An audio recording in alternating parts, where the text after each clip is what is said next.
ಉಂಟಾಗಲಿ. ಈ ದಿನ ಲೋಕದ ಎಲ್ಲ ಕಡೆಗಳಲ್ಲಿ ಆಚರಿಸುವಂಥ ಒಂದು ದಿನ, ವಿಶೇಷವಾದ ದಿನ. ಅಂದರೆ ಈ ದಿನದಲ್ಲಿ ಸಹೋದರಿಯರ ಅಥವಾ ಮಹಿಳಾ ಅಂದರೆ ವುಮೆನ್ಸ್ ಡೇ ಅಂದರೆ ತಾಯಂದಿರ ಅಥವಾ ಮಹಿಳೆಯರ ಒಂದು ವಿಶೇಷವಾದಂಥ ದಿನ ಎಂಬುದಾಗಿ ಆಚರಿಸುವಂಥದ್ದಾಗಿದೆ. ಈ ಲೋಕದಲ್ಲಿ ಆಚರಣೆ ಮಾಡುವುದುಂಟು, ಆದರೆ ನಿಜವಾಗಿ ಮಹಿಳೆಯರನ್ನು ಕುರಿತು ಯಾವ ಥರವಾದಂಥ ಗೌರವತೆ ಆಗಲಿ, ಮಹಿಳೆಗೆ ಯಾವ ಥರವಾದಂಥ ಒಂದು ವಿಶೇಷತೆ ಆಗಲಿ ಹೃದಯದಲ್ಲಿ, ಮನಸ್ಸಲ್ಲಿ, ಮಾನವನ ಹೃದಯದಲ್ಲಿ ಇಲ್ಲದಿರುವುದನ್ನು ನಾವು ಕಾಣುತ್ತಿದ್ದೇವೆ. ಅನೇಕ ವೇಳೆಗಳಲ್ಲಿ ಈ ಸ್ತ್ರೀಯರು ಅಥವಾ ಹೆಣ್ಣು ಮಕ್ಕಳು ಈ ನೋಡಬೇಕಾದ್ರೆ ಅನೇಕ ವೇಳೆಗಳಲ್ಲಿ ಅವರು ಸಹ ಸಮಾಜದಲ್ಲಿ ಅಥವಾ ಕುಟುಂಬದಲ್ಲಿ ತಮ್ಮನ್ನು ಕುರಿತು ಅನೇಕ ವೇಳೆಗಳಲ್ಲಿ ತಿಳ್ಕೊಳ್ಳುವುದಿರಂದರೆ ಕೀಳಾದ ಹಿರಿಮೆಯಿಂದ ಅಥವಾ ತಮ್ಮನ್ನು ತಾವು ದೀನ ಒಂದು ಒಂದು ಒಂದು ಏನು ತಿರಸ್ಕರಿಸಲ್ಪಟ್ಟಂತ ಮನೋಭಾವನೆಯಲ್ಲಿ ಇರುವುದನ್ನು ನಾವು ನೋಡುವರಾಗಿದ್ದೇವೆ. Price the lord. ಆದರೆ ದೇವರ ವಾಕ್ಯ, ಅದರ ಕ್ರಿಸ್ತನು ದೇವರು ತನ್ನ ಜನರನ್ನ ಅಥವಾ ಹೆಣ್ಣು ಮಕ್ಕಳನ್ನ ಆತನು ಗೌರವಿಸುವುದನ್ನ ನಾವು ನೋಡುತ್ತೇವೆ. Praise the lord. Hallelujah. Praise the lord. ಅದಕ್ಕಾಗಿ ಈ ದಿನ ಪ್ರಪಂಚದ ಎಲ್ಲ ಕಡೆಗಳಿರುವಂಥ ವುಮೆನ್ಸ್ ಡೇನ ಅಥವಾ ಈ ಬೆಳಗಿನ ವೇಳೆಯಲ್ಲಿ ಸಭೆಯಲ್ಲಿರುವ ಎಲ್ಲ ಸಹೋದರಿಯರು ಅಥವಾ ಎಲ್ಲ ಹೆಣ್ಣು ಮಕ್ಕಳನ್ನ, ತಾಯಂದಿರನ್ನ ಕರ್ತನು ಆಶೀರ್ವದಿಸಲಿ. ಅವರಿಗೆ ಹೆಚ್ಚಾಗಿ ಸಂತೋಷ, ಆರೋಗ್ಯ, ಐಶ್ವರ್ಯ, ಸಮಾಧಾನ ಹೆಚ್ಚಲಿ.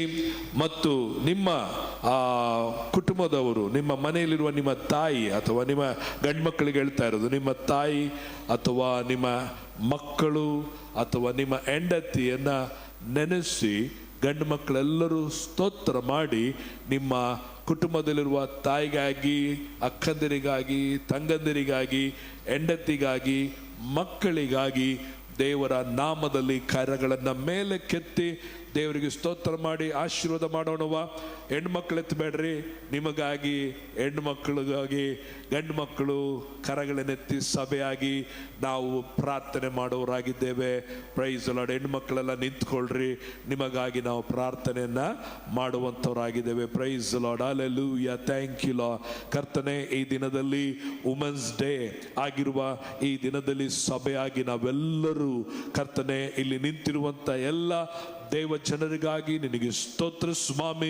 ಕುಟುಂಬದಲ್ಲಿರುವಂಥ ಪ್ರತಿಯೊಂದು ತಾಯಂದಿರಿಗಾಗಿಯೂ ದೇವರೇ ಕರ್ತನೆ ಸ್ವಾಮಿ, ಅಕ್ಕಂದಿರಿಗಾಗಿಯೂ, ತಂಗಂದಿರಿಗಾಗಿ, ಮಕ್ಕಳಿಗಾಗಿ, ದೇಶದಲ್ಲಿರುವಂಥ ಎಲ್ಲ ಮಕ್ಕಳಿಗೆ ಸಂರಕ್ಷಣೆ, ಸುರಕ್ಷಿತವು, ಆಶೀರ್ವಾದವು, ಮೇಲು, ಆರೋಗ್ಯವು, ಸಂತೋಷವು ಇನ್ನೂ ಹೆಚ್ಚಾಗಿ ಇವರಲ್ಲಿ ಆಗಲಿ ಎಂಬುದಾಗಿ ನಿನ್ನ ನಾಮದಲ್ಲಿ ಆಶೀರ್ವದಿಸ್ತೇವೆ. ಪರಲೋಕದ ತಂದೆಯಾದ ದೇವರೇ, ಆಮೆನ್. Price the lord. ಗಂಡು ಮಕ್ಕಳೆಲ್ಲರೂ ಸಭೆಯಲ್ಲಿರುವಂಥ ಎಲ್ಲ ಹೆಣ್ಣು ಮಕ್ಕಳಿಗಾಗಿ, ತಾಯಂದಿರಿಗಾಗಿ ಕರಗಳನ್ನು ತಟ್ಟುತ್ತಾ ನಾವು ಅಭಿನಂದಿಸುವ. May God bless you. ಹೆಣ್ಮಕ್ಕಳನ್ನ, ತಾಯಂದಿರನ್ನ ದೇವರು ನಿಮ್ಮನ್ನು, ನಿಮ್ಮ ಕುಟುಂಬವನ್ನ ಆಶೀರ್ವದಿಸಲಿ. May God bless you all. Praise the Lord. ದಯವಿಟ್ಟು ಹೆಣ್ಮಕ್ಕಳು ನೀವು ಕೂತ್ಕೊಳ್ರಿ. ಬೈಬಲಲ್ಲಿ ಸ್ತ್ರೀಯರಿಗೆ ಕ್ರಿಸ್ತನಲ್ಲಿ ಇರುವಂಥ ಗುರುತು ಏನೆಂಬುದಾಗಿ ಬೈಬಲಲ್ಲಿ ನಾವು ನೋಡುತ್ತೇವೆ. ಲೂಕನ ಬರೆದ ಸುವಾರ್ತೆ 1ನೇ ಅಧ್ಯಾಯ ಅದರಲ್ಲಿ 28ನೇ ವಚನವನ್ನು ನಾವು ಓದಿಕೊಳ್ಳೋಣ. ಲೂಕನ ಬರೆದ ಸುವಾರ್ತೆ 1ನೇ ಅಧ್ಯಾಯ ಅದರಲ್ಲಿ 28ನೇ ವಚನವನ್ನು ನಾವು ಓದಿಕೊಳ್ಳೋಣ. ಆ ದೂತನು ಆಕೆಯ ಬಳಿಗೆ ಬಂದು, ದೇವರ ದಯೆ ಹೊಂದಿದವಳೆ, ನಿನಗೆ ಶುಭವಾಗಲಿ, ಕರ್ತನು ನಿನ್ನ ಸಂಗಡ ಇದ್ದಾನೆ ಅಂದನು. Price the lord. 30ನೇ ವಚನವನ್ನು ಓದಿಕೊಳ್ಳೋಣ. ಆ ದೂತನು ಆಕೆಗೆ, ಮರಿಯಳೇ ಹೆದರಬೇಡ, ನಿನಗೆ ದೇವರ ದಯೆ ದೊರಕಿತು ಎಂಬುದಾಗಿ ಇಲ್ಲಿ ದೂತನು ಹೇಳುವನಾಗಿದ್ದಾನೆ. ಏನಂತೇಳಿ, ದೇವರ ದಯೆ ಹೊಂದಿದವಳೆ, ನಿನಗೆ ಶುಭವಾಗಲಿ, ಕರ್ತನು ನಿನ್ನ ಸಂಗಡ ಇದ್ದಾನೆ. ಆ ದೂತನು ಆಕೆಗೆ, ಮರಿಯಾಳೆ ಹೆದರಬೇಡ, ದೇವರ ದಯೆ ನಿನಗೆ ದೊರಕಿತು. ಸೊ ಕ್ರಿಸ್ತನಲ್ಲಿ ಹೆಣ್ಣು ಮಕ್ಕಳಿಗೆ ಇರುವಂಥ ಗುರುತು ಎಂಥ ಗುರುತು ಅಂದರೆ ದೇವರ ದಯೆ ನಿಮಗೆ ದೊರಕಿದೆ ಮತ್ತು ನಿಮಗೆ ಶುಭವು ಉಂಟಾಗಿದೆ. ದೇವರು ನಿಮ್ಮ ಸಂಗಡ ಮಾತ್ರ ಅಲ್ಲ, ದೇವರು ನಿಮ್ಮ ಒಳಗಡೆ ಆತನು ವಾಸ ಮಾಡುವನಾಗಿದ್ದಾನೆ. ಹಲ್ಲೆಲೂಯಾ. ಹಾಗಾದರೆ ಇಲ್ಲಿರುವಂಥ ದೇವರ ಜನಗಳು, ಹೆಣ್ಣು ಮಕ್ಕಳು ಚೆನ್ನಾಗಿ ತಿಳ್ಕೊಳ್ರಿ, ನಿಮಗೆ ದೇವರ ದಯೆ ನಿಮ್ಮ ಮೇಲೆ ವಿಶೇಷವಾಗಿದೆ. ದೇವರ ಶುಭ ಆಶೀರ್ವಾದದ ಬ್ಲೆಸ್ಸಿಂಗ್, ದೇವರ ಬ್ಲೆಸ್ಸಿಂಗ್ ಆಶೀರ್ವಾದ ನಿಮ್ಮ ಮೇಲೆ ಇದೆ. ದೇವರು ನಿಮ್ಮೊಟ್ಟಿಗೆ ಯಾವಾಗಲೂ ಇರುವಂತನಾಗಿದ್ದಾನೆ. ಭಯಪಡಬೇಡ್ರಿ. ಅನೇಕರಿಗೆ, ಹೆಣ್ಣು ಮಕ್ಕಳಿಗೆ ಅನೇಕ ತರವಾದಂಥ ಭಯಗಳಲ್ಲಿ ಜೀವಿಸುವಂತರಾಗಿದ್ದಾರೆ. ಗಂಡನ ಭಯ, ಭವಿಷ್ಯತ್ತು ಭಯ, ಮಕ್ಕಳ ಭಯ, ಹಣಕಾಸಿನ ಭಯ, ಆರೋಗ್ಯದ ಭಯ, ಇವುಗಳಲ್ಲಿ ಜೀವಿಸುವಂತ ನಿಮ್ಮನ್ನು ನೋಡಿ ದೇವರು ಹೇಳುವಂತ ಸಂಗತಿ ಏನೆಂದರೆ, ಭಯಪಡಬೇಡ, ಹೆದರಬೇಡ. ದೇವರು ನಿಮ್ಮ ಸಂಗಡ ಇದ್ದಾನೆ, ನಿಮಗೆ ದೇವರ ದಯೆ ದೊರಕಿದೆ ಎಂಬುದಾಗಿ ಪ್ರೈಸಲ. ದೇವರ ದೃಷ್ಟಿಯಲ್ಲಿ ಹೆಣ್ಣು ಮಕ್ಕಳು ಅವರು ಅಮೂಲ್ಯರು, ಶ್ರೇಷ್ಠರು ಆಗಿದ್ದವರಾಗಿ ಕಾಣಲ್ಪಡುವವರಾಗಿದ್ದಾರೆ. ಅದಕ್ಕೆ ದೇವರು ಹೆಣ್ಣು ಮಕ್ಕಳನ್ನು ಸೃಷ್ಟಿ ಮಾಡುವಾಗಲೂ ಅದನ್ನು ವಿಶೇಷವಾಗಿ ಸೃಷ್ಟಿ ಮಾಡ್ದ. ಗಂಡು ಮಕ್ಕಳನ್ನ, ಆದಾಮನನ್ನು ಸೃಷ್ಟಿ ಮಾಡುವಾಗ ಮಣ್ಣಿನಿಂದ ಸೃಷ್ಟಿ ಮಾಡ್ದ. ಆದರೆ ಹೆಣ್ಣನ್ನು ಸೃಷ್ಟಿ ಮಾಡುವಾಗ ಆತನು ಯಾವುದರಿಂದ ಸೃಷ್ಟಿ ಮಾಡದಂದರೆ ಆದಾಮನ ಪಕ್ಕೆಯ ಎಲುಬಿನಿಂದ ತೆಗೆದು ಆತನು ಸೃಷ್ಟಿ ಮಾಡ್ದ.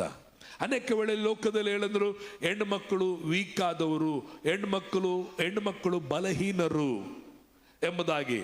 ನಾನು ಕೇಳ್ತೀನಿ, ಯಾರು ಬಲಹೀನರು, ಯಾರು ಸ್ಟ್ರಾಂಗ್ ಎಂಬುದಾಗಿ?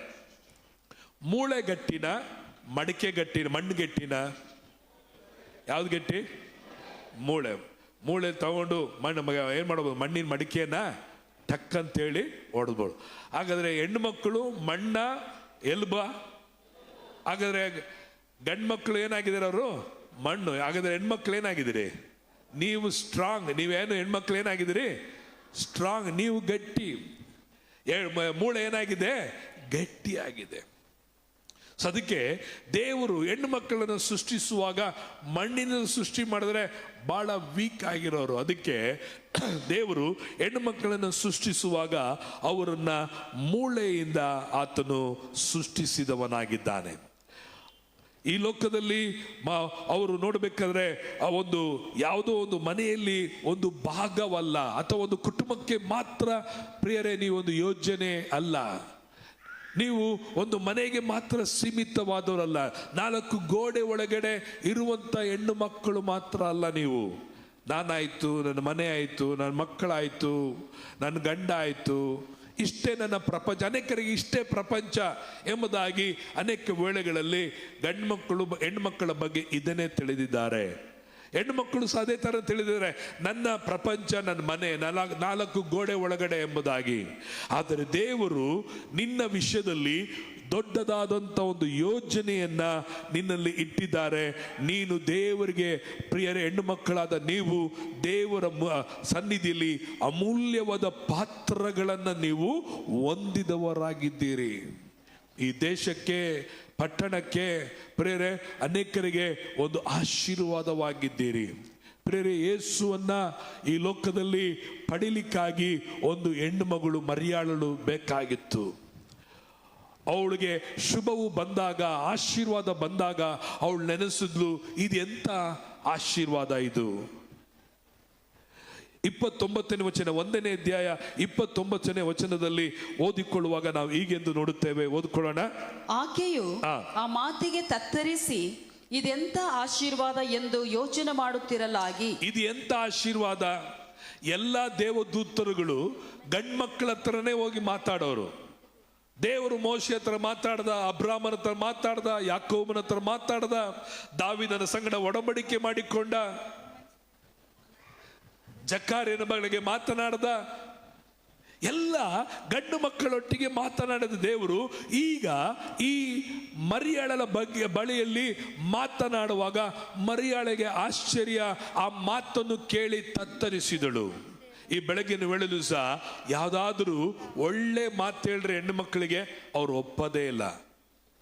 ನೀವು ಚೆನ್ನಾಗಿದ್ದೀರಿ ಅಂತ ಹೇಳಿದ್ರೆ, ನಾನೆಲ್ಲಿ ಚೆನ್ನಾಗಿದ್ದೀನಿ, ಅಡಿಗೆ ಬಹಳ ಚೆನ್ನಾಗಿತ್ತಂದ್ರೆ ಸುಮ್ಮನೆ ಹೇಳ್ತೀರಿ ಬಿಡ್ರಿ, ನಾ ಮಾಡೋ ಅಡಿಗೆ ಚೆನ್ನಾಗಿಲ್ಲ, ನಿಮ್ಮ ಅಮ್ಮ ಮಾಡೋ ಅಡಿಗೆನೇ ಚೆನ್ನಾಗಿರ್ತದೆ ಅಂತ ಯಾವಾಗಲೂ ಒಳ್ಳೆಯದನ್ನ ಹೇಳುವಾಗ ಸ್ವೀಕರಿಸಿಕೊಳ್ಳದಂತೆ ಹೆಣ್ಣು ಮಕ್ಕಳ ಬುದ್ಧಿ, ಹೆಣ್ಣು ಮಕ್ಕಳ ಮನಸ್ಸು ಎಂಥದಂಗಿದ್ರೆ, ನಾನು ಕೆಲಸಕ್ಕೆ ಬಾರದವನು, ನಾನು ಬಲಹೀನನು, ನಾನು ನಾನು ನಾನು ಬೇಡಬೇಕಾದರೆ ನಾನು ಜೀವಿತ ಇಷ್ಟೇ ಎಂಬುದಾಗಿ. ಆದರೆ ದೇವರು ನಿಮ್ಮ ವಿಷಯದಲ್ಲಿ ದೊಡ್ಡದಾದ ಆಲೋಚನೆಯನ್ನ ಇಟ್ಟಿದ್ದಾರೆ. ಪ್ರಿಯರೇ, ಇಂದಿನ ಸಮಾಜವು ಸಹ ಹೆಣ್ಣು ಮಕ್ಕಳನ್ನ ನೋಡಬೇಕಾದ್ರೆ ಒಂದು ಹೀನವಾದ ಸ್ಥಿತಿಯಲ್ಲಿ ಮಾತ್ರವೇ ನೋಡುವಂಥದ್ದಾಗಿರ್ತದೆ. ಅನೇಕರು ಮದುವೆ ಆಗುವಾಗಲೂ ಯಾಕೆ ಮದುವೆ ಆಗ್ತಾ ಇದೆಯಾ, ನನ್ನ ಮಗನಿಗೆ ವಯಸ್ಸಾಯ್ತು ಅದಕ್ಕೆ ಬೇಗ ಮದುವೆ ಮಾಡ್ತಾ ಇದ್ದೀವಿ. ಯಾಕೆ ಮದುವೆ ಮಾಡ್ಕೊಳ್ತಾ ಇದೀಯಾ, ಮನೆಯಲ್ಲಿ ಬಟ್ಟೆ ಒಗೆಯೋರು ಯಾರಿಲ್ಲ, ಮನೆಯಲ್ಲಿ ಕೆಲಸ ಮಾಡೋರು ಯಾರಿಲ್ಲ. ಹಂಗಾದ್ರೆ ಅದು ಬದಲು ನಿನ್ನ ಮನೆಯಲ್ಲಿ ಮದುವೆ ಮಾಡ್ಕೊಳ್ದೇನೆ ಕೆಲಸ ಮಾಡೋಕ್ಕೆ ಕೆಲಸರನ್ನ ಇಟ್ಕೊಳ್ಬಹುದು, ಅಡಿಗೆ ಮಾಡೋಕ್ಕೆ ಅಡಿಗೆ ಮಾಡ್ಕೊಳ್ಳೋಂಥ ಭಟ್ರನ್ನ ಇಟ್ಕೊಂಡು ಅಡಿಗೆ ಮಾಡ್ಕೊಳ್ಬೋದು, ಬಟ್ಟೆ ಒಕ್ಕೊಳ್ಳೋಕ್ಕೆ ಯಾರಿಗ ದುಡ್ಡು ಕೊಟ್ಟು ಬಟ್ಟೆ ಒಗ್ಸ್ಕೊಳ್ಳೋ. ಮದುವೆ ಬಟ್ಟೆ ಒಕ್ಕಿಸ್ಕೊಳ್ಳೋಕ್ಕೋ, ಮದುವೆ ಎಂಬುವಂಥದ್ದು ಮುಸ್ರೆ ತಿಕ್ಕಿಸ್ಕೊಳ್ಳೋಕ್ಕೋ, ಮದುವೆ ಎಂಬುವುದು ಅಡಿಗೆ ಮಾಡಾಕೋದಕ್ಕೋ ಅಲ್ಲ. ಮದುವೆ ಎಂಬುವಂಥದ್ದು ಅನೇಕರಿಗೆ ಹೇಳಬೇಕಾದ್ರೆ ಮದುವೆಯ ಒಂದು ಜೀವಿತವೇ ಅನೇಕರಿಗೆ ಗೊತ್ತಿಲ್ಲ. ಮದುವೆ ಅಂದರೆ ದಾಂಪತ್ಯ ಜೀವನ ಆಶೀರ್ವಾದಕರವಾಗಿಯೂ ಇಬ್ಬರು ಸೇರಿ ಕರ್ತನನ್ನ ಮಹಿಮೆ ಪಡಿಸುವಂಥದ್ದು ಎಂಬುದನ್ನು ಅರಿತು ಬಿಟ್ಟವರಾಗಿ ಕಾಣಲ್ಪಡ್ತದೆ. ಇವತ್ತು ಹೆಣ್ಮಕ್ಕಳ ಜೀವನ ಗಂಡು ಮಕ್ಕಳು ಸ್ವಲ್ಪ ಅರ್ಥ ಮಾಡಿಕೊಳ್ಬೇಕು, ಹೆಣ್ಣು ಮಕ್ಕಳ ನೀವು ಸಹ ಅರ್ಥ ಮಾಡಿಕೊಳ್ಬೇಕಾಗಿದೆ. ನಿಮ್ಮ ನಿಮ್ಮ ನಿಮ್ಮ ಸ್ಥಿತಿಯನ್ನು ಅರ್ಥ ಮಾಡಿಕೊಳ್ಬೇಕು. ಅನೇಕ ವೇಳೆಗಳಲ್ಲಿ ಗಂಡು ಮಕ್ಕಳು ತಿಳ್ಕೊಳ್ಳುವಂಥದ್ದು ಒಂದು ಕೆಲಸದ ಆಳಾಗಿ ಅಥವಾ ಏನೋ ಒಂದು ಪಾತ್ರೆಯಾಗಿ, ಏನೋ ಒಂದು ವಸ್ತುವಾಗಿ ಯೋಚಿಸುವಂತರಾಗಿದೆ. ಇದರ ನಿಮಿತ್ತವಾಗಿ ಅನೇಕ ಹೆಣ್ಣು ಮಕ್ಕಳ ಜೀವನ ಏನಾಗಿದೆ ಅಂದರೆ ನೋವಿನಲ್ಲಿದ್ದಾರೆ. ಯಾವ ಥರ ನೋವು? ಶಾರೀರಿಕವಾದಂಥ ನೋವು. ಕೆಲಸಗಳನ್ನು ಮಾಡಿ ಪ್ರಯಾಸವನ್ನು ಪಟ್ಟು ಶರೀರದಲ್ಲಿ ಅನೇಕ ನೋವುಗಳಲ್ಲಿ ಇರ್ತಾರೆ. ಗಂಡು ಮಕ್ಕಳಿಗೆ ಅನೇಕ ವೇಳೆಯಲ್ಲಿ ಗೊತ್ತಾಗೋದಿಲ್ಲ, ತಿಳ್ಕೊಳ್ಳೋರಾಗಿ ಕಾಣಲ್ಪಡೋದಿಲ್ಲ. ಆ ನೋವೆಲ್ಲ ನುಂಗಿಕೊಂಡು ಹೆಣ್ಣುಮಕ್ಕಳು ಪ್ರತಿದಿನ ಜೀವಿಸ್ತಾ ಇರ್ತಾರೆ. ವಿಶೇಷವಾಗಿ ಹೆರಿಗೆಯ ಸಮಯದಲ್ಲಿ ಅನೇಕ ನೋವುಗಳನ್ನು ಅನುಭವಿಸುವಂತರಾಗಿರ್ತಾರೆ. ಅನಂತರವಾಗಿ ಮಕ್ಕಳನ್ನು ಬೆಳೆಸುವಾಗಲೂ ಆ ನೋವುಗಳಲ್ಲಿ ಬೆಳೆಸುವಂತರಾಗಿರ್ತಾರೆ. ಆ ಮಕ್ಕಳ ಜೀವನ ಸರಿ ಇಲ್ಲದಿದ್ದಾಗ ಆ ನೋವುಗಳನ್ನು ಅನುಭವಿಸ್ತಿರ್ತಾರೆ. ಗಂಡನ್ನು ಚುಚ್ಚಿ ಮಾತನಾಡುವಾಗ, ಒಡೆಯುವಾಗ, ಬೈಯುವಾಗ, ಗದರಿಸುವಾಗ, ಎದುರಿಸುವಾಗ ಅವನ ನಡತೆಗಳನ್ನು ನೋಡಿ ಮೌನವಾಗಿ ನೋವುಗಳನ್ನು ಅನುಭವಿಸುವುದನ್ನು ನಾವು ಈ ದಿನಕದಲ್ಲಿ ನೋಡೋರಾಗಿ ಕಾಣಲ್ಪಡುತ್ತಿದ್ದೇವೆ. ಎರಡನೇದಾಗಿ ಮಾನಸಿಕವಾದ ನೋವು ಮಾತ್ರ ಅಲ್ಲ, ಶಾರೀರಿಕವಾದ ನೋವಿನಲ್ಲೂ ಹೋಗುವಂತರಾಗಿರ್ತಾರೆ. ಅನೇಕ ವೇಳೆಗಳಲ್ಲಿ ಎರಡನೇದಾಗಿ ತಿರಸ್ಕರಿಸಲ್ಪಟ್ಟವರಾಗಿದ್ದಾರೆ. ಒಳ್ಳೆದಕ್ಕೆ ನಾನು ಯೋಗ್ಯನಲ್ಲ, ನಾನು ಬರೀ ನನ್ನ ಜೀವನ ಇಷ್ಟೇ. ನೋಡ್ರಿ, ಕೂಲಿಗೆ ಹೋದ್ರು ಸಹ ಗಂಡು ಮಕ್ಕಳಿಗೆ ಒಂಥರ ಕೂಲಿ, ಹೆಣ್ಣು ಮಕ್ಕಳಿಗೆ ಒಂಥರ ಕೂಲಿ. ಗಂಡು ಮಕ್ಕಳಿಗೆ 500 ರೂಪಾಯಿ ಕೂಲಿ ಅಂದರೆ ಹೆಣ್ಣು ಮಕ್ಕಳಿಗೆ 300 ರೂಪಾಯಿ ಕೂಲಿ. ಅಲ್ಲಿ ಸಮಾನತೆ ಇಲ್ಲ. ಕೆಲವು ಸಮಯ ಗಂಡು ಮಕ್ಕಳಿಗಿಂತ ಹೆಣ್ಮಕ್ಳು ಹೆಚ್ಚು ಕೆಲಸ ಮಾಡ್ತಿರ್ತಾರೆ. ಆದರೆ ಅಲ್ಲಿ ತಿರಸ್ಕಾರವನ್ನು ನೋಡ್ತೀವಿ. ಮನೆಯಲ್ಲೂ ಸಹ ಅಷ್ಟೇ. ಅಮ್ಮ ಸುಮ್ಗಿರು, ಮಕ್ಕಳಲ್ಲಿ ಅಮ್ಮ ನೀನು ಸುಮ್ಗಿರು, ಅಮ್ಮನ ಮಾತು ಮಕ್ಕಳು ತಿರಸ್ಕಾರ ಮಾಡ್ತವೆ, ಎದುರಲ್ಲ, ಭಯಪಡಲ್ಲ. ಎಲ್ಲೋ 1-2 ಮನೆಗಳಲ್ಲಿ ಮಾತ್ರ ಅಮ್ಮನಿಗೆ ಎದುರ್ತದೆ ಮಕ್ಕಳು. ಇನ್ನು ನೋಡ್ಬೇಕಾದ್ರೆ ಇಲ್ಲ ಎಲ್ಲ ಮಕ್ಕಳು ಅಮ್ಮನಿಗೆ ಟಾಟಾ ಬೈ ಮಾಡುತ್ತುವಂಥದ್ದಾಗಿರ್ತದೆ. ನೋಡ್ರಿ, ಮಕ್ಕಳಿಂದ ತಿರಸ್ಕಾರ. ಇನ್ನು ಕೆಲವು ಸಮಯಗಳಲ್ಲಿ ಹೆಣ್ಮಕ್ಳಿಂದನೇ ತಿರಸ್ಕಾರ. ಇವತ್ತು ಶತ್ರು ಯಾರಂದ್ರೆ ಹೆಣ್ಮಕ್ಳಿಗೆ, ಗಂಡಸರಿಗಿಂತ ಹೆಣ್ಮಕ್ಳಿಗೆ ಹೆಂಗಸರೇ ಶತ್ರು. ಹೆಣ್ಣು ಮಗಳು ತನ್ನ ತಾಯಿಯ ನೋವನ್ನು ಅರ್ಥ ಮಾಡ್ಕೊಳ್ಳಲ್ಲ, ವೇದನೆಯನ್ನು ಅರ್ಥ ಮಾಡ್ಕೊಳ್ಳಲ್ಲ. ಒಂದು ಅತ್ತೆ ಸೊಸೆಯ ನೋವನ್ನು ಅರ್ಥ ಮಾಡ್ಕೊಳ್ಳಲ್ಲ. ಸೊಸೆಯಾದವಳು ಅತ್ತೆಯನ್ನ ಗೌರವಿಸುವುದಾಗಿ ಕಾಣಲ್ಪಡ. ನೋಡ್ರಿ, ತಿರಸ್ಕಾರ ಎಲ್ಲಿದೆ? ಹೊರಗಡೆಯಿಂದ ಎಲ್ಲ ತಿರಸ್ಕಾರ, ಮನೆಯಲ್ಲೇ ತಿರಸ್ಕಾರವನ್ನ ನೋಡ್ತೀವಿ. ಗಂಡನು ಸಹ ಹೆಂಡತಿಯನ್ನ ಅನೇಕ ವೇಳೆಗಳಲ್ಲಿ ತಿರಸ್ಕರಿಸುವಂತನಾಗಿದೆ, ತಾಯಿಯನ್ನು ತಿರಸ್ಕರಿಸುವಂತನಾಗಿದ್ದಾನೆ. ಮತ್ತು ಹೆಂಡತಿಯನ್ನ ತಿರಸ್ಕಾರಗಳಲ್ಲೇ ಜೀವನವನ್ನ ನಡೆಸುತ್ತಿರುವುದನ್ನು ನಾವು ನೋಡ್ತಾ ಇದ್ದೀವಿ. ಮತ್ತು ಹೆಣ್ಣು ಮಕ್ಕಳ ಜೀವನದಲ್ಲಿ ನೋಡ್ಬೇಕಾದ್ರೆ ಮೂರನೇದಾಗಿ ಭಯ. ಯಾವಾಗ ನೋಡಿದ್ರು ಭಯ, ಹಣದ ಭಯ, ಕಾಯಿಲೆ ಭಯ, ಗಂಡ ಇಲ್ಲಾಂದ್ರೆ ನಾನು ಏನು ಮಾಡೋದು, ನಾನು ಹೆಂಗೆ ಬದುಕೋದು, ನನ್ನ ಮಗ ಇಲ್ಲಾಂದ್ರೆ ಹೆಂಗೆ ಬದುಕೋದು. ನೋಡ್ರಿ, ಅವನಿಗೆ ಗಂಡು ಮಕ್ಕಳಿಗೆ ನೀನು ಇಲ್ಲಾಂದ್ರೆ ಹೋಗಲೇ ಇನ್ನೊಂದು ಮಾಡ್ಕೊಳ್ತೀನಿ ಅಂತ ಹೇಳ್ತಾನೆ. ಭಯ ಇಲ್ಲ ಅವನಿಗೆ, ಎರಡು ಮೂರು ಇಟ್ಕೊಂಡು ಬದುಕ್ತಿರ್ತಾನೆ, ರೋಷವಾಗಿ ಬದುಕ್ತಿರ್ತಾನೆ, ಭಯ ಇಲ್ಲ ಅವನಿಗೆ.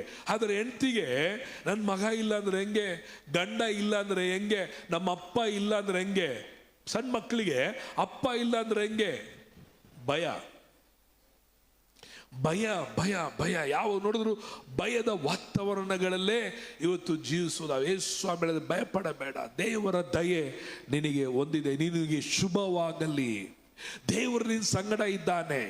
ಈ ಬೆಳಗಿನ ವೇಳೆಯೂ ಸಹ ಈ ವುಮೆನ್ಸ್ ಡೇ ಅಲ್ಲಿ ಪ್ರಿಯರೇ, ಗಂಡು ಮಕ್ಕಳು ಅರ್ಥ ಮಾಡ್ಕೊಳ್ಬೇಕಾಗಿರುವಂಥದ್ದು, ಈ ಒಂದು ದಿನದಲ್ಲಿ ತಾಯಂದಿರಾದಂಥ ನೀವು ಅರ್ಥ ಮಾಡ್ಕೊಳ್ಬೇಕಾಗಿರೋದು, ನೋವು ಪಡಬೇಕಾದ ಅವಶ್ಯಕತೆ ಇಲ್ಲ. ನೀವು ಇನ್ನೂ ತಿರಸ್ಕರಿಸಲ್ಪಟ್ಟವರು ಯೋಚನೆ ಮಾಡಬೇಕಾಗಿಲ್ಲ. ಈ ಲೋಕದಲ್ಲಿ ಯೇಸು ತಿರಸ್ಕರಿಸಲ್ಪಟ್ಟಂತ ರೇಹಾಬಳನ್ನ ಹುಡುಕಿಕೊಂಡು ಹೋದ, ಅವಳನ್ನ ದೇವರು ಆರಿಸಿಕೊಂಡ, ಅವಳನ್ನು ಉದ್ಧರಿಸಿದ. ಒಬ್ಬ ಸ್ತ್ರೀ, ವ್ಯಭಿಚಾರ ಸ್ತ್ರೀ, ತಿರಸ್ಕರಿಸಲ್ಪಟ್ಟವಳು, ಭಯದಿಂದ ಯೇಸುವಿನ ಬಳಿಗೆ ಬಂದು ನನ್ನನ್ನು ಕೊಲ್ತಾರೆ ಏನಾಗುತ್ತೆ ಎಂಬುದಾಗಿ ನೋವಿನಲ್ಲಿ ಬಂದ್ಲು, ಕಲ್ಲುಗಳನ್ನು ಹೊಡೆದಿದ್ದರು. ಯೇಸು ಅವಳಿಗೆ ಗೌರವಿಸಿದ, ಅಮ್ಮ ಹೋಗು, ಇನ್ನು ಮುಂದೆ ಪಾಪ ಮಾಡಬೇಡ. ಶಿಲುಬೆಯಲ್ಲಿ ಯೇಸು ಸ್ವಾಮಿ ತನ್ನ ತಾಯಿ ನೋಡಿ ಅಮ್ಮ ಅಂತೇಳಿ ಆತನು ಏನ್ ಮಾಡದ, ಈಗೋ ನಿನ್ನ ಮಗ, ರೆಸ್ಪಾನ್ಸಿಬಿಲಿಟಿ, ತಾಯಿಗೆ ಗೌರವವನ್ನ ಅಲ್ಲಿ ಸೂಚಿಸಿದನು.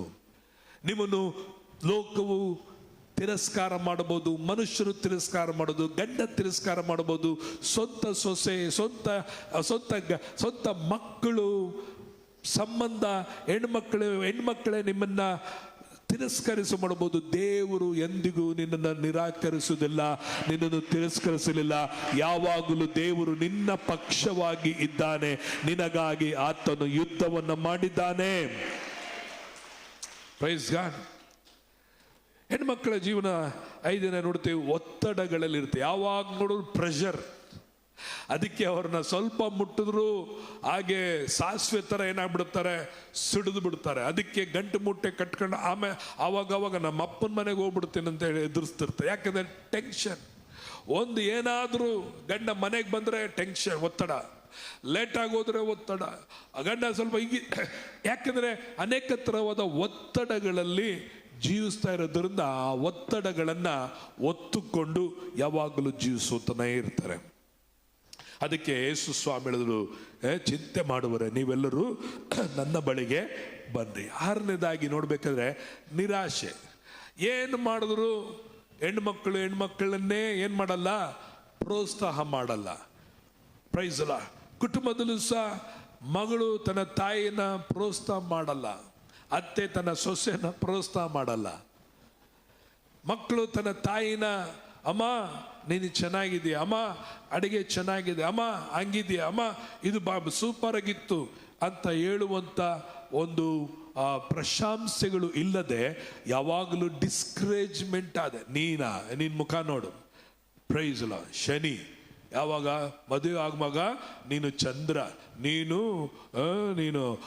ನನ್ನ ಹಂಗೆ ಹಿಂಗೆ ಅಂಥೇಳಿ ಪೂಸಿ ಮಾಡಿ, ನೀನಿಲ್ಲಂದ್ರೆ ನಾನಿಲ್ಲ, ನೀನಿಲ್ಲಂದ್ರೆ ಹಂಗೆ ಅಂಥೇಳಿ ನೈಸ್ ಮಾಡಿ, ನೀನು ಎಲ್ಲಿದ್ರು ಅಲ್ಲಿ ಬರ್ತೀನಿ, ಚಂದ್ರಮಂಡಲಕ್ಕಿದ್ರು ಅಲ್ಲಿ ಬರ್ತೀನಿ, ಬೇಕಾದ್ರೆ ನಾನಿನ್ ಬಿಟ್ಟಾರಲ್ಲ. ಈಗ ಅದೇ ಗಂಡ ಕಟ್ಕೊಂಡ್ರೆ ಹೇಳ್ತಾನೆ, ಶನಿ, ದೆವ್ವ, ಪೀಡೆ, ಮುಖ ನೋಡು ಹೆಂಗೈತಿ ನಿನ್ನ ಮುಖ ಅಂತ. ಈಗ ಏನಾಗಿದೆ, ಈ ಥರ ಮಾತುಗಳಿಂದ ಅನೇಕ ವೇಳೆಗಳಲ್ಲಿ ನಿರಾಶೆಗೆ ಒಳಗಾಗಲ್ಪಟ್ಟವರಾಗಿರ್ತಾರೆ. Praise God. ಪ್ರಿಯರೇ, ನಿರಾಶೆಗೊಳ್ಳಬೇಡ್ರಿ. ದೇವರು ನಿಮ್ಮ ನಿರಾಶೆಗಳನ್ನು ದೇವರು ಅದ್ಭುತವಾದ ರೀತಿಯಲ್ಲಿ ಕಟ್ಟುವನಾಗಿದ್ದಾನೆ, ನಿಮ್ಮನ್ನು ಗೌರವಿಸುವನಾಗಿದ್ದಾನೆ. Praise Lord. ಹಲ್ಲೆಲೂಯಾ. 7ನೇದಾಗಿ ನೋಡ್ಬೇಕಾದ್ರೆ ಎಲ್ಲ ಕುಟುಂಬದ ಸಮಸ್ಯೆಗಳು, ಗಂಡನ ಸಮಸ್ಯೆ, ಮಕ್ಕಳ ಸಮಸ್ಯೆ, ಮದುವೆ ಮಾಡ್ಕೊಳಕ್ ಹೋದಂಥ ಮನೆಯಲ್ಲಿ ಸಮಸ್ಯೆ, ಊರಲ್ಲಿ ಸಮಸ್ಯೆ, ಈ ರೀತಿಯಾದ ಸಮಸ್ಯೆಗಳಲ್ಲಿ ಹೆಣ್ಣು ಮಕ್ಕಳು ಪ್ರತಿಯೊಂದು ದಿನ ಹಾದು ಹೋಗ್ತಾ ಇರೋದನ್ನ ನಾವು ನೋಡ್ತಾ ಇದೀವಿ. ಎಂಟನೇದ ಏನಂದ್ರೆ, ಅವರಿಗೆ ಜೀವನದಲ್ಲಿ ನನಗೆ ಒಳ್ಳೇದಾಗುತ್ತೆ ಎಂಬಂತ ಏನಿರಲ್ಲ, ಆತ್ಮವಿಶ್ವಾಸನೇ ಇರಲ್ಲ. ಆತ್ಮವಿಶ್ವಾಸ ಹೋಗ್ಬಿಟ್ಟಿರುತ್ತೆ. ಸೆಲ್ಫ್ ಕಾನ್ಫಿಡೆನ್ಸ್, ಆತ್ಮ ವಿಶ್ವಾಸ. ಐ ಕ್ಯಾನ್ ಡೂ, ನಾನು ಮಾಡಬಲ್ಲೆ, ನನ್ನಿಂದ ಸಾಧ್ಯ ಆಗುತ್ತೆ ಅಂತ ಅನ್ಕೊಳ್ಳಕ್ಕೆ ಆಗಲ್ಲ. ಅನ್ನಷ್ಟರಲ್ಲಿ ಯಾರಿಂದಾದರೂ ಅವರಿಗೆ ತಲೆ ಮೇಲೆ ಬಡ್ದು, ಸುಮ್ಗಿರು ನೀನ್ ಹೆಣ್ಮಗಳು, ಸುಮ್ಗಿರು ನೀನ್ ಮಾತಾಡಬೇಡ, ಬಾಯಿ ಮುಚ್ಚು, ಸುಮ್ಗಿರು ಮಾತಾಡ್ಬೇಡ, ಉಸ್ಸುರು. ಅಪ್ಪನೂ ಹೇಳ್ತಾನೆ, ಅಮ್ಮನೂ ಹೇಳ್ತಾರೆ, ಮಗಳು ಹೇಳ್ತಾಳೆ ಅಪ್ಪ ಅಮ್ಮನಿಗೆ, ಮಗಳು ಹೇಳ್ತಾಳೆ ಅಮ್ಮನಿಗೆ, ಅಮ್ಮ ನೀನು ಸುಮ್ಗಿರು, ನಿನಗೇನು ಗೊತ್ತಿಲ್ಲ, ಏನ್ ಗೊತ್ತಿಲ್ಲ, ಏನ್ ಗೊತ್ತಿಲ್ಲ, ಏನ್ ಗೊತ್ತಿಲ್ಲ, ಏನ್ ಗೊತ್ತಿಲ್ಲ ಅಂತೇಳಿ ತಾಯಿ ತಂದೆ ಹೇಳಿ, ಗಂಡ ಹೇಳಿ, ಮಕ್ಕಳು ಹೇಳಿ, ಇದನ್ನು ಕೇಳಿ ಕೇಳಿ ಪ್ರಪಂಚವು ಇದನ್ನು ಕೇಳಿ ಕೇಳಿ ಕೇಳಿ ಕೇಳಿ ಆತ್ಮವಿಶ್ವಾಸವನ್ನ ಕಳಕೊಂಡಂತವರ ಯಾರು? ಹೆಣ್ಮಕ್ಳು ಹೆಚ್ಚಾಗಿ. 99% ಈ ರೀತಿಯಾದ ಆತ್ಮವಿಶ್ವಾಸವನ್ನ ಕಳಕೊಳ್ಳೋರಾಗಿದ್ದಾರೆ. ಆದರೆ ಪ್ರಿಯರೇ, ದೇವರ ವಾಕ್ಯ ಇದೆ ನೋಡ್ರಿ. ದೇವರ ವಾಕ್ಯ ನಿಮ್ಮನ್ನ ಈ ಎಲ್ಲಾ ಹೋರಾಟಗಳಿಂದ ಬಿಡುಗಡೆ ಮಾಡಿ, ದೇವರ ವಾಕ್ಯ ಸ್ತ್ರೀಯರಿಗೆ ಧೈರ್ಯವನ್ನ ಮತ್ತು ಗೌರವವನ್ನ ದೇವರ ವಾಕ್ಯ ಒಂದೇ ನಿಮಗೆ ಹೆಚ್ಚಾಗಿ ನೀಡುವಂತದಾಗಿದೆ. Hallelujah, amen. ಈ ಬೆಳಗಿನ ವೇಳೆಯಲ್ಲಿ ನೀವು ಸಂತೋಷ ಪಡಿರಿ, ಉಲ್ಲಾಸ ಪಡಿರಿ, ಧೈರ್ಯವಾಗಿರ್ರಿ. ನೀವು ಹಿಂದಿನವುಗಳನ್ನೆಲ್ಲವನ್ನ ಮರೆತು ನೀವು ಮುಂದಿನವುಗಳನ್ನ ನೀವೇನ್ ಮಾಡ್ರಿ? ದೃಷ್ಟಿಸಿ ನೋಡ್ರಿ. ದೇವರ ದೃಷ್ಟಿಲಿ ಹೆಣ್ಣು ಮಕ್ಕಳು ಏನಾಗಿದ್ದಾರೆ? ಅವರು ನಿರಾಶೆ ಒಳಪಟ್ಟವರು, ಒತ್ತಡಕ್ಕೊಳಪಟ್ಟವರಲ್ಲ. ದೇವರ ದೃಷ್ಟಿಲಿ ಹೆಣ್ಮಕ್ಕಳು ಅಮೂಲ್ಯರಾಗಿದ್ದಾರೆ. ದೇವರು ಸ್ತ್ರೀ ಎಂದು, ಗಂಡಸರೆಂದು ಪಾರ್ಶಾಲಿಟಿ,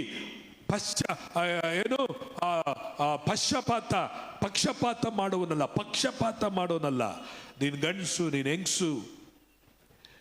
ದೇವರು ಹೆಣ್ಮಕ್ಕಳನ್ನ ದೇವರು ವಿಶೇಷವಾದ ರೀತಿಯಲ್ಲಿ ಆತನು ಮೌಲ್ಯವಾಗಿ ಆತನು ನೋಡುವನಾಗಿದ್ದಾನೆ. ಹೆಣ್ಮಕ್ಕಳಾದ ಚೆನ್ನಾಗಿ ತಿಳ್ಕೊಳ್ಬೇಕು. ಗಂಡ್ಮಕ್ಕಳು ನಿಮ್ಮ ಹೆಂಡತಿ ಸಾಮಾನ್ಯವಾದವರಲ್ಲ. ಅವರು ದೇವರ ದೃಷ್ಟಿಯಲ್ಲಿ ಸೃಷ್ಟಿಸಲ್ಪಟ್ಟವರು, ದೇವರ ಸ್ವರೂಪದಲ್ಲಿ ಸೃಷ್ಟಿಸಲ್ಪಟ್ಟವರು, ಅಮೂಲ್ಯರು ಆಗಿದ್ದಾರೆ. ಹೆಣ್ಮಕ್ಳು ಚೆನ್ನಾಗಿ ತಿಳ್ಕೊಳ್ಬೇಕು. ನಾನು ದೇವರ ಸಾರೂಪ್ಯದಲ್ಲಿ ಮತ್ತು ದೇವರಿಗೆ ಅಮೂಲ್ಯನಾಗಿದ್ದೇನೆ ಎಂಬುದಾಗಿ ಗಂಡು ಮಕ್ಕಳು ಸಹ ಚೆನ್ನಾಗಿ ತಿಳ್ಕೊಳ್ಬೇಕು. ಅವರು ವೇಸ್ಟ್ ಪೀಸ್ ಅಲ್ಲ, ಡಸ್ಟ್ ಬಿನ್ ಅಲ್ಲ, ಕಸದ ಪುಟ್ಟಿ ಅಲ್ಲ, ಅಥವಾ ವಾಷಿಂಗ್ ಮಿಷಿನ್ ಅಲ್ಲ, ಅಥವಾ ಮನೆಯಲ್ಲಿ ಅಡಿಗೆ ಮಾಡುವ ಭಟ್ರು ಕೆಲಸದವರಲ್ಲ. ಅವರು ದೇವರ ಸಾರೂಪ್ಯದಲ್ಲಿ, ದೇವರ ಸೃಷ್ಟಿಗೆ ಅವರು ಮೂಲ್ಯರಾಗಿದ್ದಾರೆ. ಹಲ್ಲೆಲೂಯಾ. ಜನರು ಪ್ರಿಯರೇ, ನಿನ್ನ ಹೆಂಡತಿಯನ್ನ, ನಿನ್ನ ತಾಯಿಯನ್ನ, ನಿನ್ನ ಅತ್ತೆಯನ್ನ ತಿರಸ್ಕರಿಸಬಹುದು. ನಿಮ್ಮನ್ನ ತಿರಸ್ಕರಿಸಬಹುದು. ದೇವರು ನಿಮ್ಮನ್ನು ಎಂದಿಗೂ ತಿರಸ್ಕರಿಸುವುದಲ್ಲ. ಸಮಾಜ ನಿಮ್ಮನ್ನ ಕಡಿಮೆಯಾಗಿ ನೋಡಬಹುದು. ಗಂಡು ಮಕ್ಕಳೇ ಚೆನ್ನಾಗಿ ತಿಳ್ಕೊಳ್ರಿ. ನಿಮ್ಮ ಹೆಣ್ಣು ಮಕ್ಕಳನ್ನ, ನಿಮ್ಮ ಹೆಂಡತಿಯನ್ನ, ನಿಮ್ಮ ತಾಯಿಯನ್ನ, ನಿಮ್ಮ ಅತ್ತೆಯನ್ನ ಕಡಿಮೆಯಾಗಿ ನೋಡಬೇಡ್ರಿ. ಅವರನ್ನ ದೇವರ ಕೊಟ್ಟಂತ ಸಮಾನತೆಯಿಂದ ನೋಡ್ರಿ. ಅದಕ್ಕೆ ದೇವರು ಸ್ತ್ರೀಯನ್ನ ಉಂಟು ಮಾಡುವಾಗ ಆತನು ತಲೆಯಿಂದ ಎಲುಬನ್ನು ತೆಗಿಲಿಲ್ಲ, ಆತನು ಕಾಲಿಂದ ಎಲುಬನ್ನು ತೆಗೆಯಲಿಲ್ಲ, ಆತನು ಪಕ್ಕೆಯಿಂದ ಎಲುಬು ತೆಗೆದ. ಯಾಕೆ? ಪಕ್ಕೆ ಏನ್ ತೋರಿಸಿದ್ರೆ ಸಮಾನತೆಯನ್ನ ತೋರಿಸುವಂತದಾಗಿದೆ. ಆದರೆ ನೀನು ಏನ್ ತೋರಿಸುತ್ತೀಯ? ಹೆಣ್ಣು ಮಕ್ಕಳನ್ನ ತುಚ್ಛೆಯಾಗಿ, ಕೀಳಾಗಿ ನೋಡುತ್ತೀಯ. ನನ್ನ ದೇವರು ಹೆಣ್ಣು ಮಕ್ಕಳಾದ ನಿಮ್ಮನ್ನ ಆತನು ಗೌರವಿಸುವನಾಗಿದ್ದಾನೆ. ಹಲ್ಲೆಲೂಯಾ. ನಿಮ್ಮ ಮೌಲ್ಯವು ಜನರ ಅಭಿಪ್ರಾಯದ ಮೇಲೆ ಇಡಬೇಡ್ರಿ. ಪ್ರೇರೆ, ಹೆಣ್ಣು ಮಕ್ಕಳು ಚೆನ್ನಾಗಿ ತಿಳ್ಕೊಳ್ರಿ. ನಿಮ್ಮ ಮೌಲ್ಯ ಜನ ಏನ್ ಹೇಳ್ತಾರೆ, ಸಮಾಜ ಏನ್ ಹೇಳುತ್ತೆ, ಹಾಗೆ ನೀವು ಏನ್ ಮಾಡಬೇಡ್ರಿ, ಯೋಚನೆ ಮಾಡಬೇಡ್ರಿ, ಹಾಗೆ ತೆಗೆದುಕೊಳ್ಳಬೇಡ್ರಿ. ದೇವರು ಪ್ರೀತಿಯಿಂದ ನಿಮ್ಮನ್ನ ಸೃಷ್ಟಿಸಿದ್ದಾನೆ. ಏನೋ ಬೇಕಾಬಿಟ್ಟಿಯಾಗಿ ಏನೋ ಅಕಸ್ಮಾತ್ ಆಗಿ ಹೆಣ್ಣು ಮಕ್ಕಳು ಉಂಟಾಗಲಿಲ್ಲ. ದೇವರು ನಿನ್ನನ್ನು ಪ್ರೀತಿಸಿದ್ದಾನೆ. God so loved the world. ದೇವರು ನಿನ್ನನ್ನು ಪ್ರೀತಿಸಿ ದೇವರು ಏನ್ ಮಾಡ್ದ, ನಿನ್ನ ತಾಯಿನ ಗರ್ಭದಲ್ಲೇ ನಿನ್ನ ಹೆಣ್ಣಾಗಿ ಬಹಳ ಅಮೂಲ್ಯವಾಗಿ ದೇವರು ಸೃಷ್ಟಿ ಮಾಡಿ. ಇನ್ನು ಗೊತ್ತಾ, ಅನೇಕ ಕಡೆಗಳಲ್ಲಿ ಗರ್ಭದಲ್ಲಿ ಹೆಣ್ಣು ಮಗು ಇದೆ ಅಂದ್ರೆ ಅನೇಕ ವೇಳೆಗಳಲ್ಲಿ ಅಬಾಷನ್ ಮಾಡಿಬಿಡ್ತಾರೆ. ಹೆಣ್ಣು ಮಗು ಬೇಡ, ಹೆಣ್ಣು ಮಗು ಬೇಡ, ಹೆಣ್ಣು ಮಗು ಬೇಡ, ಹೆಣ್ಣು ಮಗು ಬೇಡ ಎಂಬುದಾಗಿ ಗರ್ಭದಲ್ಲೇ ನಿರಾಕರಿಸಲ್ಪಟ್ಟವರು, ತಿರಸ್ಕರಿಸಲ್ಪಟ್ಟವರು. ನಾನು ಹೇಳಿದ್ನಲ್ಲ, ಹೆಣ್ಣು ಮಕ್ಕಳೇ ಹೆಣ್ಣು ಮಗು ತಾಯಿನ ನನ್ನ ಗರ್ಭದಲ್ಲಿ ಇದೆ ಅಂತ ಹೇಳಿದ್ರೆ ಮುಖ ಬಾಡೋಗುತ್ತೆ. ಗಂಡು ಮಗು ಅಂದ್ರೆ ತಾಯಿಗೆ ಸಂತೋಷ ಆಗುತ್ತೆ, ಆದರೆ ಹೆಣ್ಣು ಮಗು ಅಂದ್ರೆ ಮುಖ ಬಾಡೋಗುತ್ತೆ. ಯಾಕೆ ಅಷ್ಟು ಕೇವಲವಾಗಿ ನೀವು ಅಂದ್ಕೊಂಡಿದ್ದೀರಾ? ಅಷ್ಟು ನಿಮ್ಮನ್ನ ತಿರಸ್ಕರಿಸಲ್ಪಟ್ಟಿದ್ದೀರಾ? ಇಲ್ಲ ಪ್ರೇರೆ, ದೇವರು ಗಂಡು ಮಕ್ಕಳಿಗಾಗಿನೂ ಹೆಣ್ಣು ಮಕ್ಕಳಿಗಾಗಿನೂ ಆತನು ಜೀವವನ್ನ ಕೊಟ್ಟಂತವನಾಗಿದ್ದಾನೆ. Praise the lord, hallelujah, amen. ಅದು ಮಾತ್ರ ಅಲ್ಲ, ದೇವರು ಹೆಣ್ಣು ಮಕ್ಕಳ ಅನೇಕರ ಜೀವನದಲ್ಲಿ ಕಣ್ಣೀರು, ಗಂಡು ಮಕ್ಕಳಿಗಿಂತ ಹೆಣ್ಣು ಮಕ್ಕಳ ಜೀವನದಲ್ಲಿ ಬಹಳ ಕಣ್ಣೀರು ಉಳ್ಳದಾಗಿ ಕಾಣಲ್ಪಡ್ತದೆ. Praise God, hallelujah. ಸೊ ದೇವರು ಹೇಳ್ತಾನೆ, ಕೀರ್ತನೆ 56ನೇ ಅಧ್ಯಾಯ 8ನೇ ವಚನವನ್ನ ಓದ್ಕೊಡ್ರಿ. ಕೀರ್ತನೆ 56:8. ನಾನು ದೇಶಭ್ರಷ್ಟನಾಗಿ ಅಲೆದಾಡಿದ್ದನ್ನು ನೀನೇ ಬಲ್ಲೆ, ನನ್ನ ಕಣ್ಣೀರು ನನ್ನ ಬುತ್ತಲಿಯಲ್ಲಿ ತುಂಬಿದೆ. ನನ್ನ ಕಣ್ಣೀರು, ನನ್ನ ಕಣ್ಣೀರು. ಹೆಣ್ಣು ಮಕ್ಕಳನ್ನು ಕೇಳ್ರಿ, ನಿನ್ನ ಕಣ್ಣೀರು, ರಾತ್ರಿಯಲ್ಲಿರುವ ಕಣ್ಣೀರು, ಒಂಟಿಯಾಗಿ ಅಳುವಂತ ಕಣ್ಣೀರು. ಅಯ್ಯೋ, ನನ್ನ ಗಂಡ ಹಿಂಗಿದ್ದಿದ್ರೆ ನನಗೆ ಯಾಕೆ ಈ ಥರ ಕಣ್ಣೀರು? ನನ್ನ ಮಕ್ಕಳು ಸರಿಯಾಗಿದ್ದರೆ ನನಗೆ ಯಾಕೆ ಈ ಥರ ಕಣ್ಣೀರು? ನನ್ನ ಅತ್ತೆ ನನಗಿದ್ದ ಸರಿ ಇದ್ದರೆ ನನಗೆ ಯಾಕೆ ಈ ಥರ ಕಣ್ಣೀರು ಎಂಬುದಾಗಿ ನಿಮ್ಮ ಜೀವನದಲ್ಲಿ ಕಣ್ಣೀರಿರುವುದನ್ನು, ಆ ಕಣ್ಣೀರು ವ್ಯರ್ಥವಾಗುವುದಿಲ್ಲ. ದೇವರು ನಿನ್ನ ಕಣ್ಣೀರುಗಳನ್ನು ಆತನು ಏನು ಮಾಡಿದಾನೆಂದರೆ, ಆತನು ಸೀಸೆಯಲ್ಲಿ ಅಥವಾ ಒಂದು ಬಾಟ್ಲಲ್ಲಿ ಆತನು ಎಲ್ಲವನ್ನ ಹಿಡಿದಿಟ್ಟಿದ್ದವನಾಗಿ ಕಾಣಲ್ಪಡುವನಾಗಿದ್ದಾನೆ. ಪ್ರೇರೆ, praise the lord, hallelujah. So ಅದಕ್ಕೆ ಭಯಪಡಬೇಡ್ರಿ, ದೇವರ ಧೈರ್ಯವನ್ನ ತೆಗೆದುಕೊಳ್ಳ್ರಿ. ನಿಮ್ಮ ಚಿಂತ ಭಾರಗಳನ್ನ, ನಿಮ್ಮ ನೋವುಗಳನ್ನ, ನಿಮ್ಮ ವೇದನೆಗಳನ್ನ, ನಿರಾಶೆಗಳನ್ನ ಆತನು ಹೊತ್ತುಕೊಂಡವನಾಗಿದ್ದಾನೆ. ಅದಕ್ಕೆ ಭವಿಷ್ಯದ ಭಯ, ಕುಟುಂಬದ ಭಯ, ಒಂಟಿತನದ ಭಯ ಇವು ನಿಮ್ಮ ಹೃದಯಗಳಲ್ಲಿ ಆಳ್ವಿಕೆ ಮಾಡುತ್ತಿರುವುದಾದರೆ ದೇವರು ಹೇಳದೇನೆಂದರೆ, ನಾನು ನಿನ್ನೊಂದಿಗಿದ್ದೇನೆ, ನಿನ್ನನ್ನು ಬಲಪಡಿಸುತ್ತೇನೆ, ನಿನ್ನನ್ನು ಕೈ ಬಿಡುವುದಿಲ್ಲ, ನಾನು ತೊರೆದು ಬಿಡುವುದಿಲ್ಲ ಎಂಬುದಾಗಿ ಕರ್ತನು ನಿಮ್ಮನ್ನು ಕುರಿತು ಹೇಳುವಂತ ದೇವರಾಗಿದ್ದಾನೆ. Hallelujah, praise the Lord. ಅದಕ್ಕೆ ದೇವರು ಹೆಣ್ಣು ಮಕ್ಕಳಿಗೆ ಗಂಡು ಮಕ್ಕಳಿಗಿಂತ ಹೆಚ್ಚಾದ ಜ್ಞಾನವನ್ನ ಕೊಟ್ಟವನಾಗಿದ್ದಾನೆ. ಅದಕ್ಕೆ ಬೈಬಲ್ ಹೇಳ್ತಿದೆ, ಕೀರ್ತನೆಗಳು, ಜ್ಞಾನೋಕ್ತಿಗಳು 14ನೇ ಅಧ್ಯಾಯ 1ನೇ ವಚನವನ್ನ ಓದಿಕೊಳ್ಳ್ರಿ. ಜ್ಞಾನೋಕ್ತಿಗಳು 14ನೇ ಅಧ್ಯಾಯ 1ನೇ ವಚನವನ್ನ ಓದ್ರಿ. ಜ್ಞಾನವಂತೆಯು ತನ್ನ ಮನೆಯನ್ನು ಕಟ್ಟಿಕೊಳ್ಳುವಳು, ಜ್ಞಾನಹೀನಳು ಅದನ್ನು ಸ್ವಂತ ಕೈಯಿಂದ ಮುರಿದು ಬಿಡುವಳು. ಜ್ಞಾನವಂತಳು, ಎಲ್ಲರೂ ಗಮನಿಸಬೇಕು, ಜ್ಞಾನವಂತಿಯು ತನ್ನ ಮನೆಯನ್ನ ಏನ್ ಮಾಡಿಕೊಳ್ಳುತ್ತಾಳೆ, ಅವಳು ಕಟ್ಟಿಕೊಳ್ಳುತ್ತಾಳೆ. ಜ್ಞಾನಹೀನಳು ಅದನ್ನ ಸ್ವಂತ ಕೈಯಿಂದ ಮುರಿದು ಹಾಕಿಕೊಳ್ಳುತ್ತಾಳೆ. ಜ್ಞಾನವಂತರು ಯಾರು, ಜ್ಞಾನಹೀನಳು ಯಾರು ಎಂಬುದಾಗಿ ನೋಡಬೇಕಾದ್ರೆ, ನಾನು ಕೆಲಸಕ್ಕೆ ಬರ್ದವನು, ನಾನು ಸರಿ ಇಲ್ಲ, ನನಗೆ ಹಿಂಸೆ ಪಡ್ಕೊಂಡು ಹೋಗ್ಬೇಕು, ನಾನು ಹೀಗೇನೆ ಇರಬೇಕು, ನನ್ನ ಜೀವನ ಹೀಗೇನೆ ಅಂತ ಅಂದುಕೊಂಡು ಹೋಗ್ತಾ ಇರುವಂತ ನೀನು ಜ್ಞಾನಹೀನಳು. ಆದರೆ ಕ್ರಿಸ್ತನನ್ನ ಹೊಂದಿರುವಂತ, ದೇವರ ನಂಬಿರುವಂತ ನೀವು ಯಾರು ಜ್ಞಾನಹೀನರಲ್ಲ, ನೀವು ಜ್ಞಾನಿಗಳಾಗಿದ್ದೀರಿ. ಜ್ಞಾನವಂತ ಸ್ತ್ರೀ ಏನ್ ಮಾಡ್ತಾಳೆ, ತನ್ನ ಮನೆಯನ್ನ ಕಟ್ಟುವಳಾಗಿದ್ದಾಳೆ. ಹೇಗೆ ಕಟ್ಟುತ್ತಾಳೆ? ಪ್ರಾರ್ಥನೆ ಮಾಡೋದ್ರ ಮೂಲಕವಾಗಿ, ದೇವರನ್ನು ನಂಬುವುದರ ಮೂಲಕವಾಗಿ, ಕುಟುಂಬವನ್ನು ಪ್ರೀತಿ ಮಾಡೋದ್ರ ಮೂಲಕವಾಗಿ, ಪ್ರತಿ ಸಾರಿ ಕ್ಷಮಿಸುವುದರ ಮೂಲಕವಾಗಿ, ಕ್ಷಮಾಪಣೆ ಕೊಡುವುದರ ಮೂಲಕವಾಗಿ, ಸಹಿಸಿಕೊಳ್ಳುವುದರ ಮೂಲಕವಾಗಿ, ಒಪ್ಪಿಕೊಳ್ಳುವುದರ ಮೂಲಕವಾಗಿ, ಅಪ್ಪಿಕೊಳ್ಳುವುದರ ಮೂಲಕವಾಗಿ ತನ್ನ ಮನೆಯನ್ನ ಬುದ್ಧಿಯುಳ್ಳ ಸ್ತ್ರೀ ಕಟ್ಟುವಳಾಗಿದ್ದಾಳೆ. ಪ್ರೇರೆ, ಇವತ್ತು ಯಾರ ಜೀವನ, ಯಾರ ಬಿಸ್ನೆಸ್ಸು, ಯಾರ ಕುಟುಂಬಗಳು ತಲೆ ಎತ್ತಲ್ಪಟ್ಟಿದೆ ಅಂದರೆ ನೋಡ್ಬೇಕಾದ್ರೆ ಹೆಂಡತಿ, ಹೆಣ್ಣು ಮಕ್ಕಳಿಂದ ಮೂಲಕವೇ. Praise the lord, hallelujah. ನನ್ನ ಜೀವನ ಆಶೀರ್ವದಿಸಲ್ಪಟ್ಟಿದ್ದು ಅಥವಾ ಬೆಳೆದದ್ದು ಕರ್ತನ ಕೃಪೆಯಿಂದಲೇ. ಆದರೆ ಇನ್ನೊಂದು, ದೇವರ ಆ ಕೃಪೆಯನ್ನು ಹೇಗೆ ಕೊಟ್ಟನೆಂದರೆ ನನ್ನ ಹೆಂಡತಿಯ ಮೂಲಕವಾಗಿ, ನನ್ನ ಧರ್ಮ ಪತ್ನಿಯ ಮೂಲಕವಾಗಿ ನನ್ನನ್ನು ದೇವರು ಆಶೀರ್ವದಿಸಿದರು. ನನ್ನ ಜೀವನದಲ್ಲಿ ಅವರು ಬರೋಕ್ಕಿಂತ ಮುಂಚೆ ನಾನು ಒಂದು ಕೇರ್ ಆಫ್ ಆಗಿದ್ದೆ. ನನಗೊಂದು ವಿಳಾಸ ಇರಲಿಲ್ಲ. ಯಾರಾದರೂ ನನಗೆ ಲೆಟ್ರ್ ಬರಿಬೇಕಾದ್ರೆ ಕೇರ್ ಆಫ್ ಇಂಥವರು ಎಂಬುದಾಗಿ ಬರೀತಿದ್ರು. ನನಗೊಂದು ಸ್ಥಳ ಇರಲಿಲ್ಲ. ನನಗೊಂದು ನೋಡಬೇಕಾದ್ರೆ ಯಾವುದೊಂದು ಸ್ಥಾನ ಮಾನಗಳು ಇರಲಿಲ್ಲ. ಪ್ರೇರೆ, ಯಾವಾಗ ನನ್ನ ಜೀವನದಲ್ಲಿ ನನ್ನ ಹೆಂಡತಿ ಬಂದ್ಲು, ಅವ್ರ ಗರ್ಭಪತಿ ಬಂದ್ರು, ಅವತ್ತು ನನ್ನ ಜೀವನದಲ್ಲಿ ಸ್ಥಾನ, ಮಾನ, ಗೌರವ, ಆಶೀರ್ವಾದ ಎಲ್ಲವೂ ದೇವರು ಮಾಡಲಿಕ್ಕೆ ಪ್ರಾರಂಭಿಸಿದ. ಅದುವರೆಗೂ ದೇವರು ಆಶೀರ್ವಾದ ಮಾಡಲಿಲ್ಲ. ಹೆಂಡತಿ ಬಂದ ಮೇಲೆ ಎಲ್ಲ ಆಶೀರ್ವಾದಗಳನ್ನು ಮಾಡಲಿಕ್ಕೆ ಪ್ರಾರಂಭಿಸಿದ.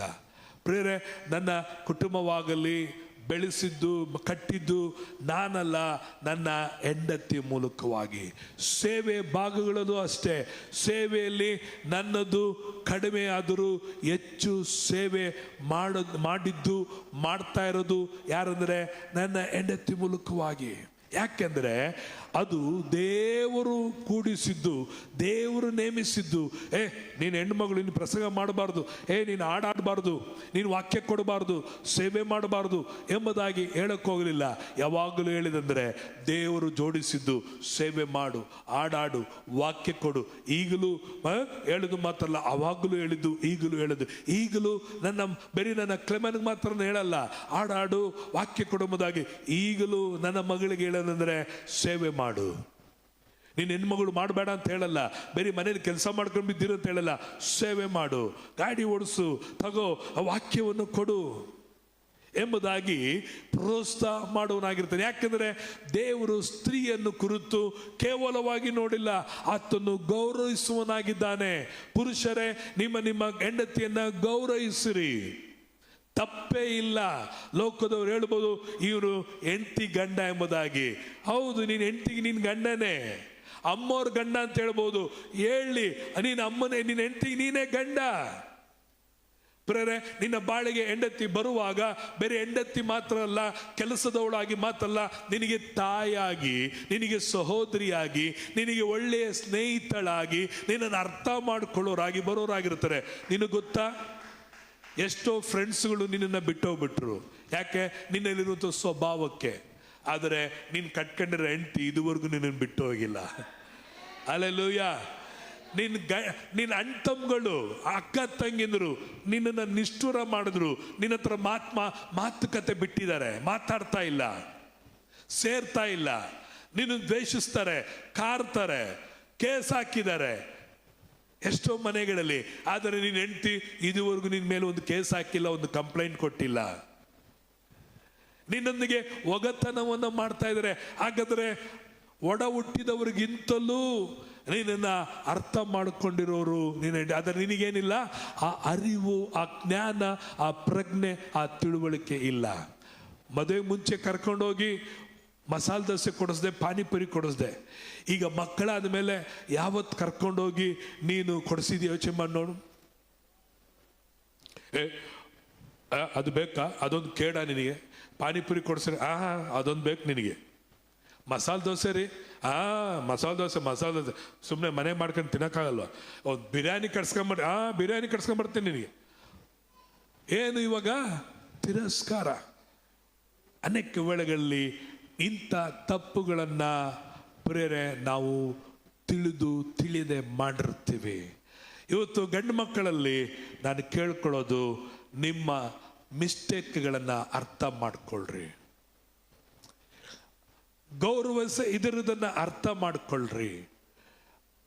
ಇವತ್ತು ನೀವು ದೊಡ್ಡ ಒಂದು ಗೌರವವನ್ನ, ದೊಡ್ಡ ಒಂದು ಸನ್ಮಾನವನ್ನ, ದೊಡ್ಡ ಒಂದು ಪ್ರೀತಿಯನ್ನ ನಿಜವಾಗಿಯೂ ಗಂಡ್ಮಕ್ಕಳು ತೋರಿಸಬೇಕು. ಇಷ್ಟೆಲ್ಲ ಎಲ್ಲ ಇದ್ರು ಏನು ಇಲ್ಲದವರಾಗಿ, ಏನು ಇಲ್ಲದಂತೆ ನಿನ್ನ ಜೊತೆ ಬರುವಾಗ ಮುಖ ತೊಳ್ಕೊಂಡು ತಲೆ ಬಾಚಿಕೊಂಡು ಒಳ್ಳೆ ಬಟ್ಟೆ ಧರಿಸ್ಕೊಂಡು 4 ಜನ ಮುಂದೆ ನಗುತ್ತಾ ಇರ್ಬೇಕಾದ್ರೆ ಎಷ್ಟು ಚೆನ್ನಾಗಿ ಇಟ್ಕೊಂಡಿದ್ದಾನಪ್ಪ ಅಂತ ಎಲ್ಲರೂ ಹೇಳುವಂಥ ರೀತಿಯಲ್ಲಿ ಅವರು ಯಾವುದನ್ನೂ ತೋರ್ಪಡಿಸ್ಕೊಳ್ದೇನೆ ಎಂಥ ಡ್ರಾಮಾ ಮಾಡ್ತಾ ಇದ್ದಾರೆ ಅಂದರೆ, ಹೆಣ್ಮಕ್ಕಳು ಒಳ್ಳೆ ಡ್ರಾಮಾ ಮಾಡ್ತಾರೆ.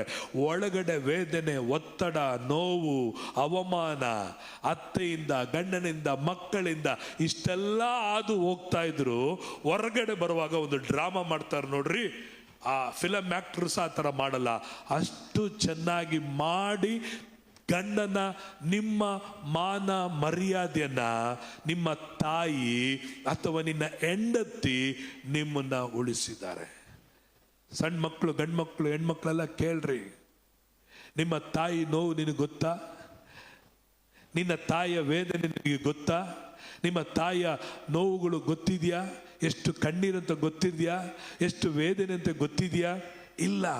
ಆದರೂ ನೀನು ಬರುವಾಗ ಮನೆಗೆ ನಿನಗೆ ತಿಂಡಿ ಮಾಡಿಟ್ಟು, ನಿನಗೆ ಊಟಕ್ಕೆ ಮಾಡಿಟ್ಟು, ಅಥವಾ ನಿನ್ನ ಬಟ್ಟೆನ ಒಗೆದು, ನಿನ್ನ ಗಲೀಜಾದ ವಸ್ತ್ರಗಳನ್ನು ಒಗೆದು ಎಲ್ಲವನ್ನ ನೀನು ನೋಡದಂತೆ ಎಲ್ಲವನ್ನ ಸಹಿಸಿಕೊಂಡು ಎಲ್ಲವನ್ನ ನಿನ್ನಲ್ಲಿ ಪ್ರೀತಿಸಿ ನಿನ್ನನ್ನು ಉಪಚರಿಸುವಂಥವ್ರನ್ನ ಅನೇಕ ವೇಳೆಯಲ್ಲಿ ನೀನು ತುಚ್ಛೆಯಾಗಿ ಕಾಣಿಸ್ತೀಯ ಅಂದರೆ ಇದು ದೇವರನ್ನ ನೀನು ಅಗೌರವ ಪಡಿಸುವಂಥದ್ದಾಗಿ ಕಾಣಲ್ಪಡುವಂಥದ್ದಾಗಿದೆ.